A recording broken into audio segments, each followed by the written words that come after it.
We use the garden to provide for the students in William Kelley High School as much produce as we can. For example, today we sold, my fifth graders sold from about 10:30 until 12 o'clock, and we had a lot of leftover cucumbers and tomatoes, some other vegetables like kale, lettuces. And so what we do is we take those to the cook, and she then prepares those things for the upcoming week for the salad bar. So it's usually a very good, refreshing, organic meal. The garden is paid for by all of the money that we take in from not only our orchard, because we have 60 trees down there, 51 of apples and 9 of plums. Our raspberry patch that has done very, very well this past summer and fall.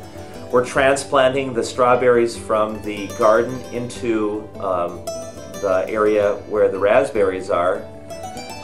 So all of those things, along with the goods in the greenhouse and the garden, have made probably about, I would say, $700 to $800. So that's how we pay for things. I also have requested the PTSO for $700, and that soil that we paid for through that help is down in the football field, and we're moving that now into 3 50-foot long rows. The use of it is usually when we grow things in there, and like I said, through the the late spring and summer into the early fall, we sell from about 10:30 to 12 o'clock on Tuesdays. And the garden and the greenhouse are attended every day. We have to open it up, we have to make sure that the temperature is correct. This upcoming fall and winter, we will be installing a heater, and so we can provide for the students the amount of produce that we could, so they can use, they can eat during the winter and the fall. So we'll just keep replenishing the amount of lettuces or arugula or whatever we can actually grow in there because of that heater.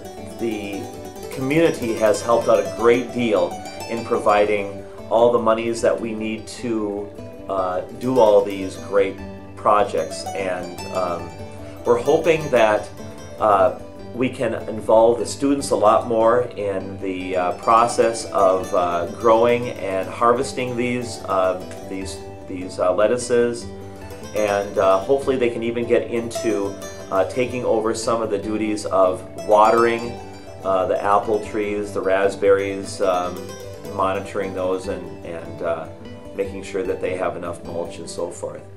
So I guess my final point is that all of these projects that the community has helped with is helping the students to become involved in a healthier lifestyle, philosophy of a healthy lifestyle, so that when you eat a tomato out of the garden, it actually tastes like a tomato, it's supposed to, and that they understand the process behind all of the planting and the maintaining and the harvesting of that item.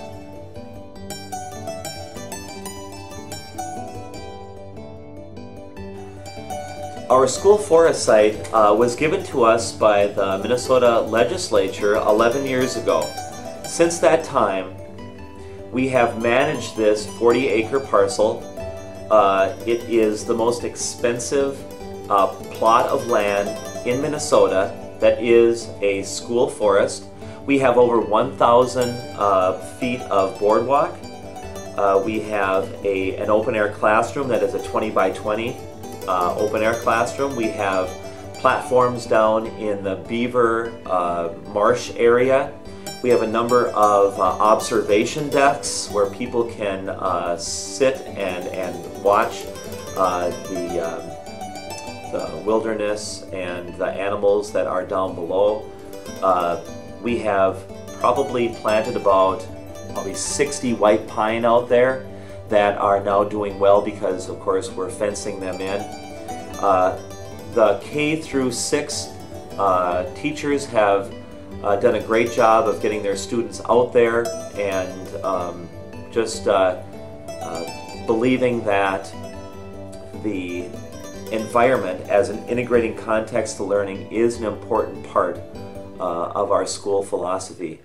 So we use this school forest a lot. It's called the Bird Hill School Forest Site, and it's been weed whacked, it's been brushed, and we have interpretive signs out there. The community uses it also, and I hope they continue to enjoy it.